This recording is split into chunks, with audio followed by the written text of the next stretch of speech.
Throughout our nation's electoral history, major parties have successfully depressed the power of upstart minor parties or movements by adopting some measure of their platforms and absorbing it into their own agendas. Former President Donald Trump has the ability to do this in 2024 with Robert F. Kennedy Jr. when it comes to a critical component of the independent candidate's appeal. In a race that could come down to a photo finish, and with the nation deeply divided and disillusioned, Mr. Trump's outreach to those who are concerned about chronic health conditions could make a big difference. While polling shows that few people are not voting primarily on this issue, given the inflation and the immigration crises, it's a smart political move for the former president. And it's the right thing to do. Mr. Kennedy says that Americans shouldn't have to choose between the lesser of two evils. Of course, he's right. Our leadership crisis will only be solved by addressing the needs of Americans buckling under unchecked federal power and corporate influence. But no one has a monopoly on good ideas. The man who became famous for the art of the deal has an opportunity to demonstrate his understanding of that when it comes to our public health crisis. According to the CDC, now more than half the country has a chronic health condition, and more than a quarter live with two or more. In the 1950s, that number was in the single digits. The most common chronic health conditions include heart disease, stroke, diabetes, and obesity, just to name a few. Nearly half the country has hypertension. The costs of cardiovascular disease in terms of healthcare and productivity loss are projected to top $1 trillion in the coming years. All of these illnesses come with staggering human and financial costs. RFK Jr. has called chronic disease, quote, the worst attack on the middle class in this country for that very reason. The vast majority of our healthcare spending goes to treating chronic conditions. Americans continue to spend more annually on healthcare despite all those promises of Obamacare, while our health outcomes are getting worse. We're also seeing historic levels of addiction, suicide, and depression. Nearly 50,000 people died by suicide last year, and the numbers of young Americans ending their lives has skyrocketed in recent years as well. The number of drug overdose deaths topped 107,000 in 2023.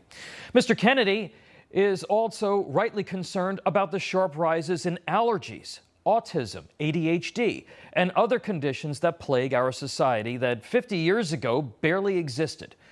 We should all be asking, why? Why is this happening? And resolve to do something about it. Mr. Trump should discuss how these conditions require more study, increased funding, and concrete action to help address the overwhelming human and health costs. Mr. Trump should also openly embrace President John F. Kennedy's call to ensure that we do all we can to fight obesity by committing to new physical education and health education standards. The 35th president certainly understood the critical importance of raising a healthy generation, as President Eisenhower did before him. Physical health was important at an early age for many obvious reasons, but in particular as America remained on alert during the Cold War. Today, around 25% of our nation's youth are too obese to join the military. A recent class of U.S. Marine Corps recruits had to be put into a special program before boot camp so they could meet weight and physical standards. School children in the 1950s were subject to a series of physical evaluations, and some 60% of kids back then failed at least one of the tests. President Eisenhower wanted to address that problem, and his successor, President Kennedy, would pick up the mantle with his President's Council on Youth Fitness. Telling Sports Illustrated in 1960, quote, for physical fitness is not only one of the most important keys to a healthy body, it is the basis of dynamic and creative intellectual activity as well. Intelligence and skill can only function at the peak of their capacity when the body is healthy and strong.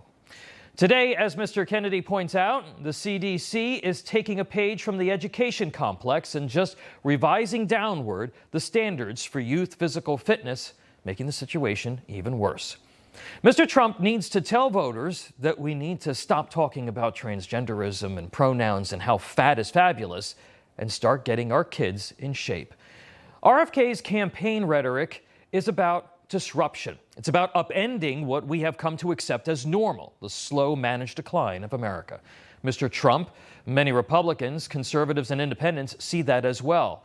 Donald Trump has proven to be pragmatic and measured during his time in political life. It is precisely for that reason that Democrats paint him as a petulant dictator, salivating at stripping away the rights from huge swaths of the American mosaic.